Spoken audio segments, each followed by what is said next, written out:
breaking news we're tracking in Southwest Houston. A shooting left a 15-year-old girl dead. Her family says the violence happened while she was out walking the dog. We are also told the teenager was shot 22 times. Brittany Jeffers is live on the story near the teen's home, which is on Park Manor and Markwood Lane. Brittany, good morning. And good morning to you. An absolutely devastating case. I spoke with family members about an hour ago who are truly heartbroken. They tell me the victim in this case, 15-year-old Diamond Alvarez, they tell me that she left the home. She was out walking in the area, taking the family dog for a walk around 8 o'clock, but she never came back. Instead, family members tell me they found her in this field, shot to death.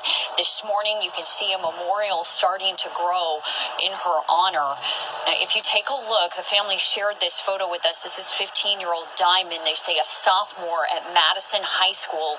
Her mother and stepfather tell me that she walks the family dog Peanut out here in this field every day. The family lives just a few blocks from here, and they say that it was the dog who alerted them that Diamond was in trouble. He's the one who let us know something was wrong, because he's the one who went in the door and we knew that when he came back on his own, that something was wrong.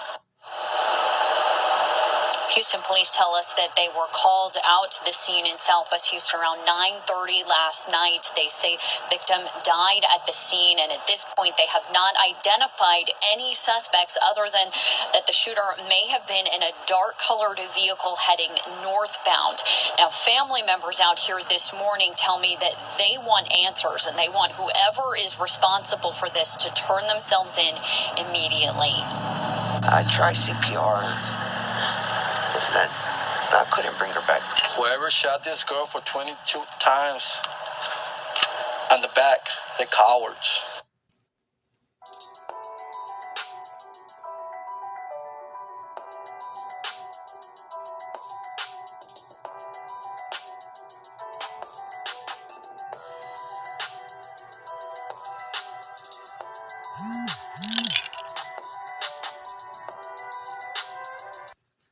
Tonight, an urgent manhunt underway for the person suspected of murdering a 24-year-old graduate student in Los Angeles. This individual responsible for this vicious, senseless, and brutal crime, it walks amongst us. I am convinced of that.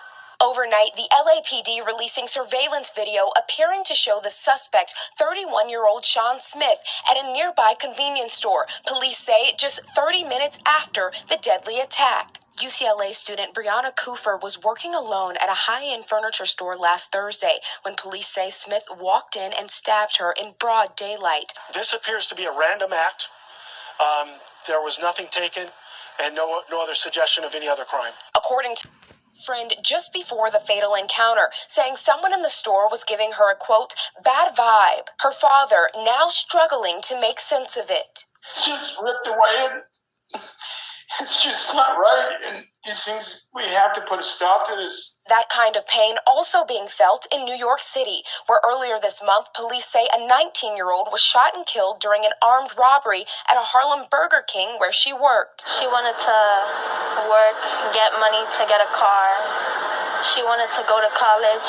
In 2020, the U.S. saw the biggest spike in murders since the FBI began tracking the data. While not as extreme last year, the disturbing trend has continued, with homicides in many major cities increasing again.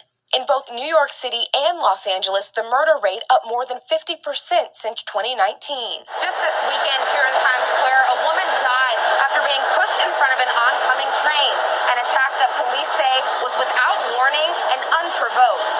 A vigil held Tuesday night. The family of 40-year-old Michelle Go telling NBC News her life was taken too soon in a senseless act of violence, and we pray that she gets the justice she deserves. The 61-year-old man accused of killing her now in custody. What'd you do? Did you push the woman on the tracks? Yeah, you got him good. Yes, I did. Why? What'd you do? Why? The horrific death prompting New York City's mayor to promise action. We must deal with the real crime that's on underground, but we also must make people feel that they're safe underground as well. Everyday New Yorkers concerned but not surprised. How safe do you feel here? I feel safe. Although I have to say that these days on the subway platforms, I'm a little more observant than I used to be. I try to stay aware of my surroundings and, keep a watchful eye and stand behind the pillar and, ground myself. There's like so many people here, like anything could happen. Okay, Priscilla. Situation where an individual rented a room, two young ladies inside the room, and he took their lives. It used to be where a female or a child would not be harmed by anyone. But unfortunately, this time of season that we're living in, they have no respect for person. To be where a female or a child would not be harmed by anyone. But unfortunately, this time of season that we're living in, they have no respect for person.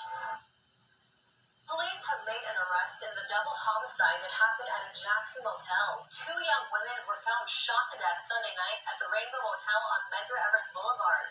According to Jackson Police Chief James Davis, Jermaine White and the two victims, ages 20 and 21, spent most of the day inside one of the rooms at the motel, allegedly using drugs. Police say later that night, White shot both women multiple times, killing them. So far this year, 8 homicides have been reported in the city of Jackson, and more than half of the victims have been women.